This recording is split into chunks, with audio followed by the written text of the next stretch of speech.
ഇന്ന് വായിക്കുന്ന വിശുദ്ധ വേദപുസ്തക ഭാഗം പുറപ്പാട് പുസ്തകം 13-ാം അധ്യായം 1 മുതൽ 22 വരെയുള്ള വാക്യങ്ങൾ. പുറപ്പാട് 13-ാം അധ്യായം 1 മുതൽ 22 വരെ. യഹോവ പിന്നെയും മോശയോട്, ഇസ്രായേൽ മക്കളുടെ ഇടയിൽ മനുഷ്യരിലും മൃഗങ്ങളിലും കടിഞ്ഞൂലായി പിറക്കുന്നതിനെ ഒക്കെയും എനിക്കായി ശുദ്ധീകരിക്കുക, അത് എനിക്കുള്ളതാകുന്നു എന്ന് കൽപ്പിച്ചു. അപ്പോൾ മോശ ജനത്തോട് പറഞ്ഞത്, നിങ്ങൾ അടിമ വീടായ മിസ്രൈമിൽ നിന്ന് പുറപ്പെട്ടു പോന്ന ഈ ദിവസത്തെ ഓർത്തുകൊള്ളുവിൻ. യഹോവ ബലമുള്ള കൈകൊണ്ട് നിങ്ങളെ അവിടെ നിന്ന് പുറപ്പെടുവിച്ചു. അതുകൊണ്ട് പുളിപ്പുള്ള അപ്പം തിന്നരുത്. ആബീബ് മാസം ഈ തീയതി നിങ്ങൾ പുറപ്പെട്ടു പോന്നു. എന്നാൽ കനാനിയർ, ഹിത്യർ, അമോര്യർ, ഹിവ്യർ, യെബൂസിയർ എന്നിവരുടെ ദേശമായി യഹോവ നിനക്ക് തരുമെന്ന് നിന്റെ പിതാക്കന്മാരോട് സത്യം ചെയ്തതും പാലും തേനും ഒഴുകുന്നതുമായ ദേശത്തേക്ക് നിന്നെ കൊണ്ടുചെന്ന ശേഷം നീ ഈ മാസത്തിൽ ഈ കർമ്മം ആചരിക്കണം. 7 ദിവസം നീ പുളിപ്പില്ലാത്ത അപ്പം തിന്നണം. 7-ാം ദിവസം യഹോവയ്ക്ക് ഒരു ഉത്സവം ആയിരിക്കണം. 7 ദിവസവും പുളിപ്പില്ലാത്ത അപ്പം തിന്നണം. നിന്റെ പക്കൽ പുളിപ്പുള്ള അപ്പം കാണരുത്. നിന്റെ അതിർത്തിക്കകത്തെങ്ങും പുളിച്ച മാവും കാണരുത്. ഞാൻ മിസ്രൈമിൽ നിന്ന് പുറപ്പെടുമ്പോൾ യഹോവ എനിക്ക് വേണ്ടി ചെയ്ത കാര്യനിമിത്തമാകുന്നു ഇങ്ങനെ ചെയ്യുന്നത് എന്ന് നീ ആ ദിവസത്തിൽ നിന്റെ മകനോട് അറിയിക്കണം.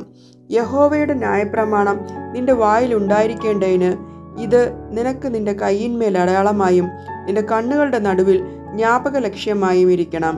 ബലമുള്ള കൈകൊണ്ടല്ലോ യഹോവ നിന്നെ മിസ്രൈമിൽ നിന്ന് പുറപ്പെടുവിച്ചത്. അതുകൊണ്ട് നീ ആണ്ടുതോറും നിശ്ചയിക്കപ്പെട്ട സമയത്ത് ഈ ചട്ടം ആചരിക്കണം.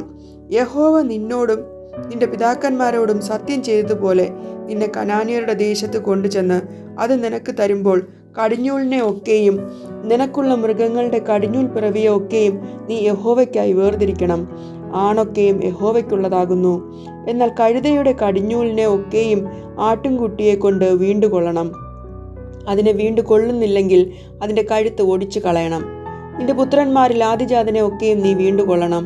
എന്നാൽ ഇത് എന്ത് എന്ന് നാളെ നിന്റെ മകൻ നിന്നോട് ചോദിക്കുമ്പോൾ, യഹോവ ബലമുള്ള കൈകൊണ്ട് അടിമ വീടായ മിസ്രൈമിൽ നിന്ന് ഞങ്ങളെ പുറപ്പെടുവിച്ചു. ഫറവോൻ കഠിനപ്പെട്ട് ഞങ്ങളെ വിട്ടയക്കാതിരുന്നപ്പോൾ യഹോവ മിസ്രൈം ദേശത്ത് മനുഷ്യന്റെ കടിഞ്ഞൂൽ മുതൽ മൃഗത്തിന്റെ കടിഞ്ഞൂൽ വരെയുള്ള കടിഞ്ഞൂൽ പിറവിയെ ഒക്കെയും കൊന്നുകളഞ്ഞു. അതുകൊണ്ട് കടിഞ്ഞൂലായ ആണിനെ ഒക്കെയും ഞാൻ യഹോവയ്ക്ക് യാഗം അർപ്പിക്കുന്നു. എന്നാൽ എൻ്റെ മക്കളിൽ കടിഞ്ഞൂലിനെ ഒക്കെയും ഞാൻ വീണ്ടുകൊള്ളുന്നു. ഇത് നിന്റെ കയ്യിന്മേൽ അടയാളമായും നിന്റെ കണ്ണുകളുടെ നടുവിൽ നെറ്റിപ്പട്ടമായും ഇരിക്കണം. യഹോവ ഞങ്ങളെ ബലമുള്ള കൈകൊണ്ട് മിസ്രൈമിൽ നിന്ന് പുറപ്പെടുവിച്ചു എന്ന് നീ അവനോട് പറയണം. ഫറവോൻ ജനത്തെ വിട്ടയച്ച ശേഷം ഫെലിസ്ത്യരുടെ ദേശത്തു കൂടിയുള്ള വഴി അടുത്തത് എന്ന് വരികിലും ജനം യുദ്ധം കാണുമ്പോൾ പക്ഷേ അനുതപിച്ച് മിസ്രൈമിലേക്ക് മടങ്ങിപ്പോകുമെന്ന് വെച്ച് ദൈവം അവരെ അതിലെ കൊണ്ടുപോയില്ല. ചെങ്കടലിനരികെയുള്ള മരുഭൂമിയിൽ കൂടി ദൈവം ജനത്തെ ചുറ്റി നടത്തി. ഇസ്രായേൽ മക്കൾ മിസ്രൈം ദേശത്ത് നിന്ന് യുദ്ധസന്നദ്ധരായി പുറപ്പെട്ടു. മോശ യോസേഫിന്റെ അസ്ഥികളും എടുത്തുകൊണ്ടുപോന്നു. ദൈവം നിങ്ങളെ സന്ദർശിക്കും നിശ്ചയം. അപ്പോൾ എൻ്റെ അസ്ഥികളും നിങ്ങൾ ഇവിടെ നിന്ന് എടുത്തുകൊണ്ടു പോകണമെന്ന് പറഞ്ഞ് അവൻ ഇസ്രായേൽ മക്കളെ കൊണ്ട് ഉറപ്പായും സത്യം ചെയ്യിച്ചിരുന്നു. അവർ സൂക്കോത്തിൽ നിന്ന് യാത്ര പുറപ്പെട്ട് മരുഭൂമിക്കരികെ ഏതാമിൽ പാളയമിറങ്ങി.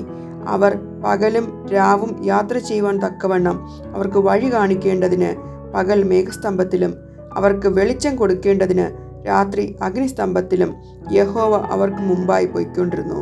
പകൽ മേഘസ്തംഭവും രാത്രി അഗ്നിസ്തംഭവും ജനത്തിൻ്റെ മുമ്പിൽ നിന്ന് മാറിയതുമില്ല. ഇവിടെ വേദഭാഗം വായിച്ച് അവസാനിക്കുന്നു.